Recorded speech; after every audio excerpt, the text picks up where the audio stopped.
you people back in the Shire. Turn your porch lights off because we're coming home with a trophy.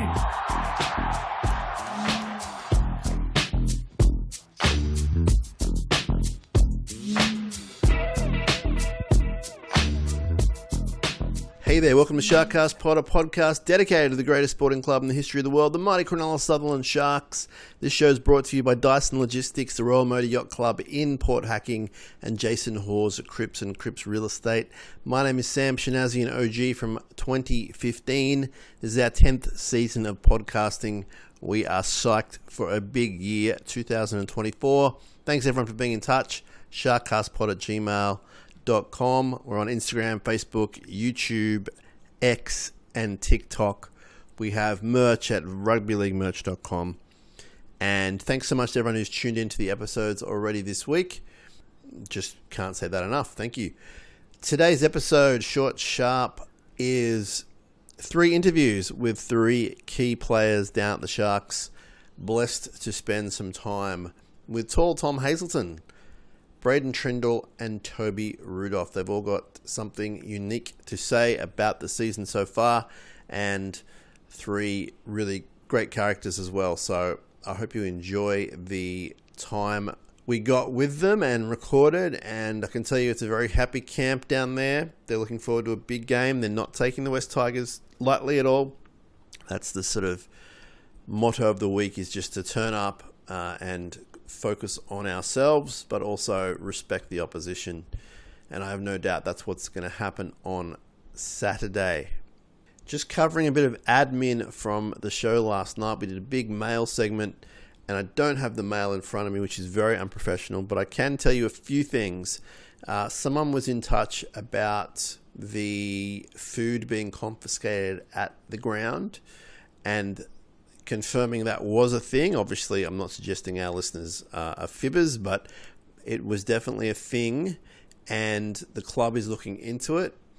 And unofficially, so you'll have to wait for them to officially say it or do it, but unofficially, you will see that security will take away anything that's of a commercial purchase. So, for example, if you rock up with a pizza, if you rock up with a bucket of KFC, Macca's, etc., they're not going to allow that into the ground. But if you come with homemade sandwiches, if you come with things like that, and I'm not an expert on this, I'm just answering a question from last night, but basically that'll be the change moving forward, and that's come from people at the club. So expect that next time around, and if you do run into any trouble on the day, try and get someone's attention from the club. Demand to speak to someone, because no one should have that happen to them. And anyway, I'm not here to speak for the club. I'm just letting our listeners know who wrote to us that that's what's going to happen moving forward.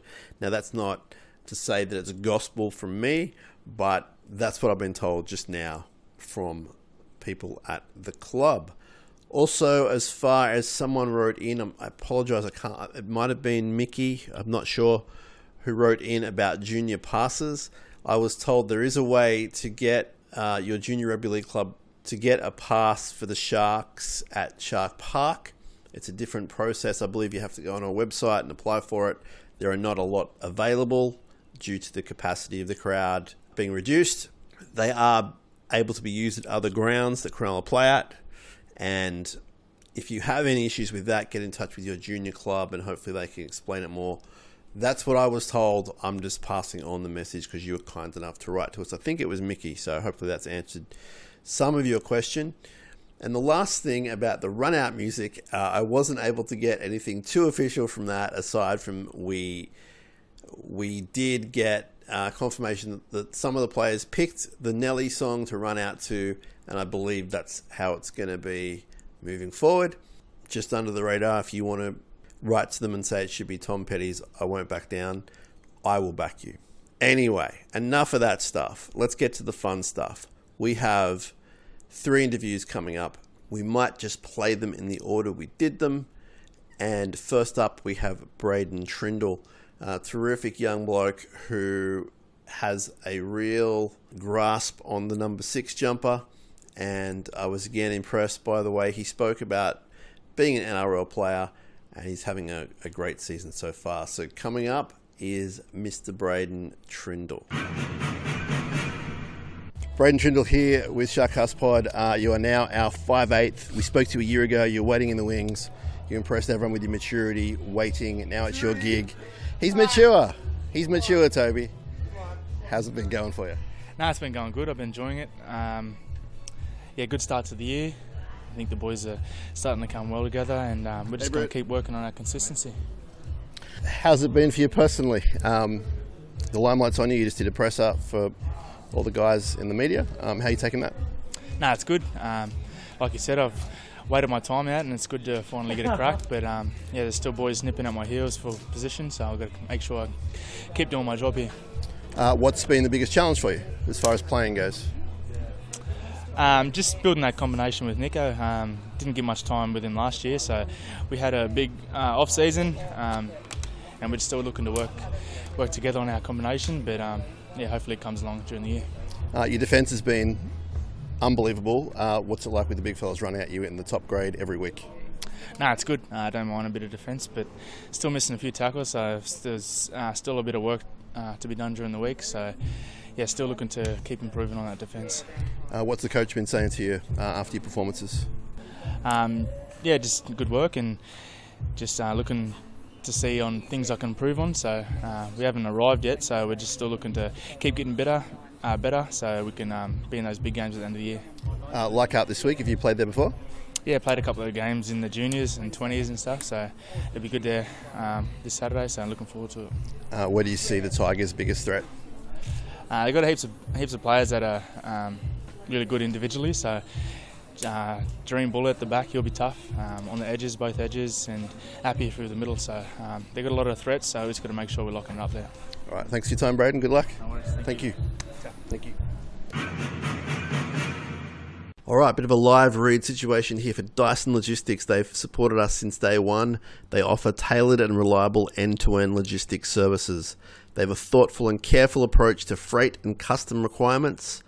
It ensures they deliver your cargo quickly, efficiently, and affordably with zero stress and unrivaled customer service.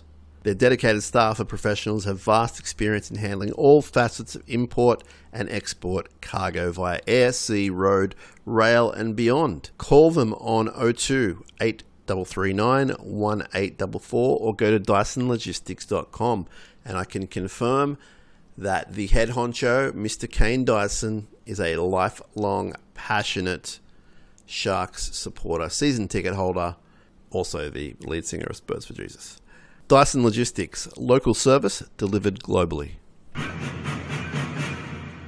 Okay, next on the interview runway is Tall Tom Hazelton. We caught up with Tall Tom a little under a year ago, and I was super impressed with the way that he spoke and his maturity for a relatively young footballer, and particularly someone in that skilled position of being a middle forward.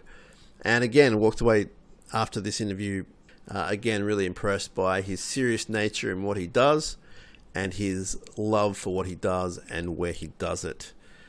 So this is Tall Tom.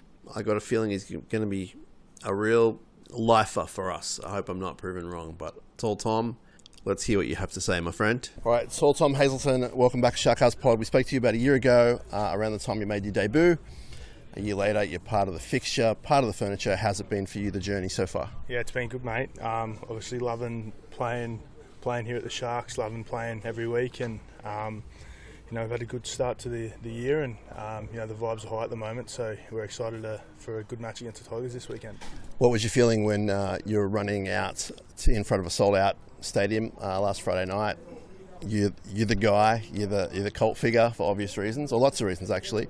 What's that feel like? Yeah, there's nothing better than running out here at Shark Park, mate. I love playing here, I love our fans, and it's a privilege to get to play here whenever we can, and it was nice to have a good performance here last week as well, get the win for everyone that was here. Yeah, team started really strong, defence is unbelievable. Tell us about the off-season with defence. Did Fitzy really hammer you guys, and anything in particular in defence you had to work on? No, just obviously defence as a whole is something that we wanted to improve from last year, and it's something that we've really focused on this year, and so we're only 2 rounds in at the moment, but it's something that we're very conscious of, and something that we're going to have to keep working at hard every week to keep defending well as a team for the rest of the year. We're going to miss Britt for the next 2 weeks. What does that do to the team and for you guys as the forward pack? Does much change? No, not a lot of change. Jack, Willie and Burnsy will step in, and I do and the team have full confidence in them to do a job. Obviously Britt's a big part of our side and we'll miss him, but those guys are more than capable, and we're excited to have Burnsy in for his club debut this week. Since he's come in, he's really bonded well with the group, and we all love him, and we're excited for him for the weekend. Yeah, it says a lot for him. He's the new boy in town, and he's straight in. There was no thought to, bring Siffer in or whatever. It's Burns time, Jack Williams. So excited about that. What's it like for you now? I know you've been full time for a while now, but what's it like week in, week out for you? The grind. Yeah, it's good, mate. Obviously, it's what everyone wants to do is play first grade, and I get to do that every week. I'm very, very lucky to be able to do it. The few bumps and niggles have already started, so we've only have them for another 6 months now. But it's a good feeling, mate. Getting out there every weekend with your best mates, have a run around, and I'm looking forward to the next game at the end of everyone that I just play. You know what I mean? Love playing footy, and I love our crew here, and I'm excited for this year for us. What was it like getting Finucane back? He missed most of the preseason, at least as far as trials go and that kind of thing. What does he do to that pack when he runs on? Yeah, he's our fearless leader, I suppose, in a way, isn't he? He's obviously 250 games now is a massive achievement. He really tightens us up in the middle. He's a good leader, a really good talker, and he gets the best out of the guys around him, so we're very happy to have him back. All right. What are you thinking about West Tigers this week? Have you played at Leichhardt before? I played at Leichhardt in the juniors, and like 20s, a bit of reserve grade in that, but not NRL. But they're a good team, mate, and they've got a lot of good players. So we're going to have to be at our best this weekend again. It's the NRL. Every team is a team that can beat anyone at any day. So we just got to bring us to this contest this weekend, and we're looking forward to the challenge. Is the team feeling more confident about your defence? Because that's the most noticeable thing, is the defence is just rock solid this year. Only 2 weeks in, but it's working. Whatever Fitz has done to you guys, it's working. Do you feel more confident as a team, do you think? Yeah, I suppose another year together, more connected, I suppose, helps as well. We've got a similar nucleus to our squad, which has been here for the last 3 years, so another tough summer working together and building combinations is paying dividends at the moment. But like I said, it's around 2, mate, and obviously we've had 2 good performances so far, but we're not going to rest in our laurels. We've got to keep working hard at it, because things only get harder the further you get into the year. Tall Tom, thanks for your time, man, and good luck on Saturday. Thank you, mate. Thank you. Appreciate it. Thanks, Tom.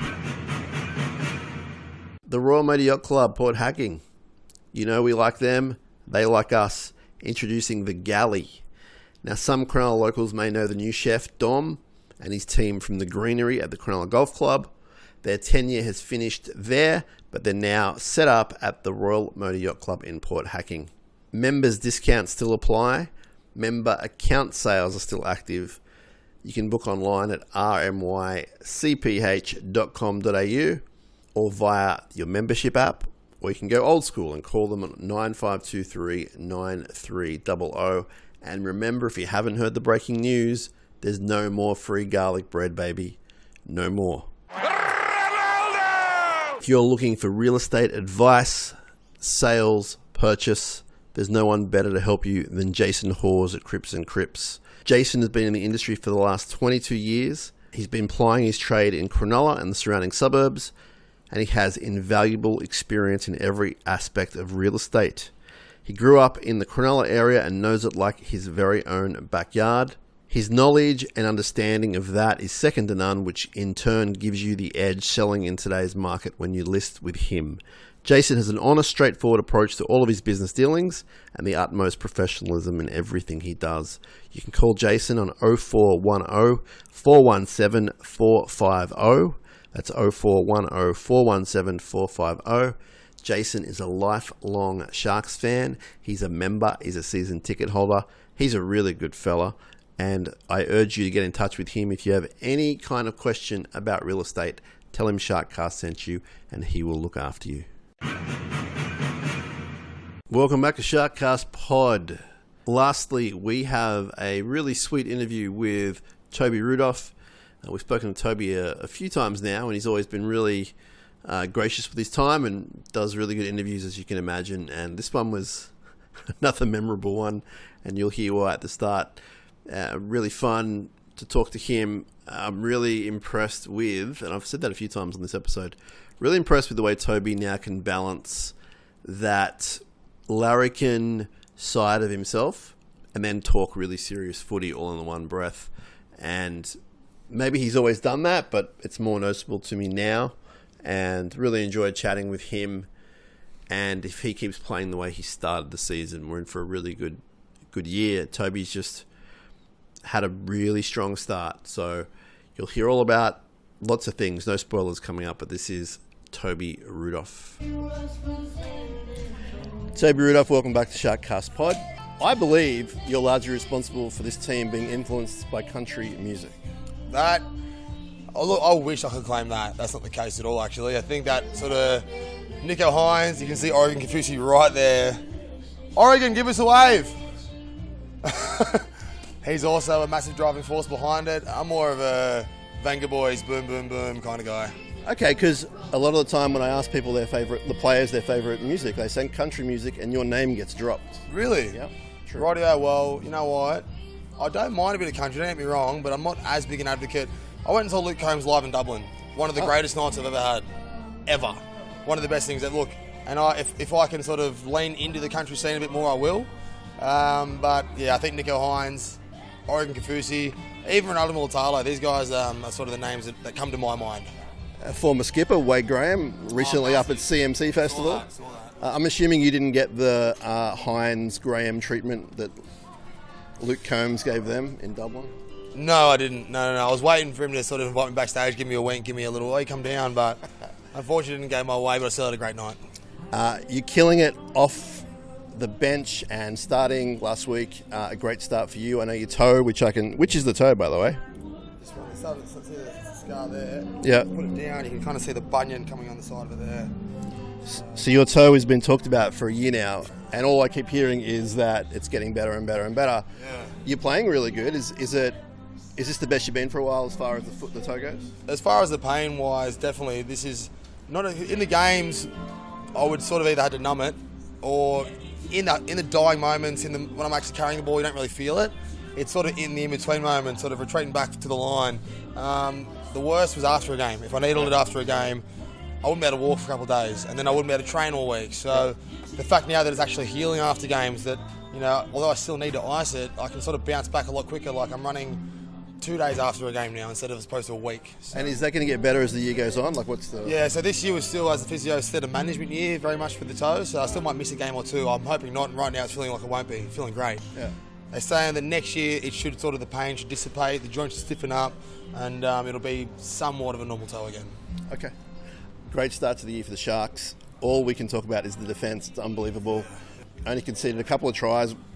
Maybe 2 of them were against 12 men. Yeah. Tell us about how it's come to this. I know we finished the year strong, but then you've carried it into the new year. Is it the way you trained? Is it attitude? Everything? What's the story? You know, I wish I knew the answer, because I only had about 3 weeks of pre-season, so I wasn't really training out there with the guys. Look, it's been 2 rounds. I think, don't get me wrong, the first 2 rounds have been unreal. Yep. But we're still looking for consistency. 2 games consistency isn't really where I put that name towards that. Yes. I think you want to sort of have that over 10 rounds, 12, 15. If we're still sort of doing the same thing then I should have an answer for you by then. Okay. What do you make of the Tigers? They had a indifferent week last week. It was their first game. They had to bye the first round. They got some big guys out there who you're going to be going up against. What's the talk during the week about Tigers? The talk is really sort of focused on us and how we can sort of stay that consistent goal that we're trying to do. One thing I do know is that there's no such thing as an easy game in the NRL. No. There hasn't been one game where I thought, oh my God, I feel great here. I always feel terrible. I always hate it in the time. It's always so hard. Yeah. So I'm expecting the exact same thing from the Tigers. you know, it's always dangerous coming against a team that's had a sort of a rougher performance in the early rounds.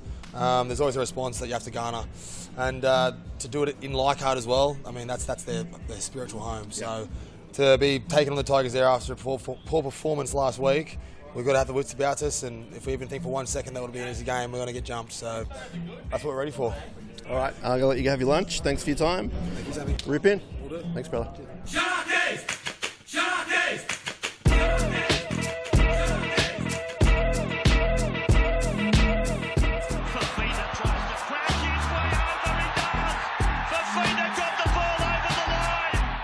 And to all you people back in the Shire, tell your porch lights off.